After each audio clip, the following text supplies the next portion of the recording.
কিসের জন্য মারলেন আমাকে ভাই? আমার অপরাধটা কি ভাই? আমি কি চোর? এ ভাই আপনি আমাকে ডাকি লেসি মারা এলাকেন কেন? এ ভাই আপনি জানেন আমি একটা সেক্রেটারি 30 নম্বর ওয়ার্ডের। আপনি যে আসুন, আপনি আমাকে মারলেন কেন ভাই? তুই যেভাবে সবার ঢুকিয়ে বেড়াচ্ছিলি, মোবাইল বের করছিস। এই ভাই আমি আমার নিয়ে তাকলি ঘুরে বেড়াচ্ছে, আপনি আমাকে মারলেন কেন? আমি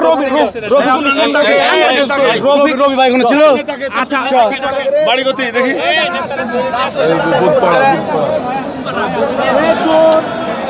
ভাই আমাদের একটা মানি ব্যাগ হারিয়ে গেছিল।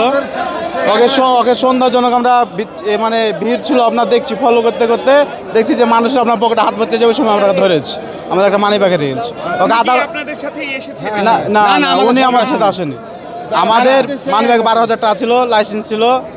আমরা দেখছিলাম কি একে সন্দেহজনক হলো, দেখছি ভিড়ের মধ্যে চলে যাচ্ছে। ফলো করতে করতে দেখছি একজনের পকেটে হাত ভরতে যাচ্ছিল, হাতে নাতে ধরেছে। দিয়ে আবার দলের পরিচয় দিচ্ছে। এটাই এখন বলছে যে দলের পরিচয় দিচ্ছে না, ওদের সাথে 2 জন আছে, 2 জন কারো পাচ্ছি না, ওরা মোট 3 জন। এ পর্যন্ত নিয়ে গেল, দেখা যাক। রবি ভাইয়ের নাম বলছে। হ্যাঁ আমাদের 12,000 টাকা হারাইছে, মানি ব্যাগ সুদার, ভোটের লাইসেন্স কার্ড। আমার বড় ভাই সেক্রেটারি, কাশিরাঙ্গা থানার আছে, কাশিরাঙ্গা থানার সেক্রেটারি ইমেল ভাই।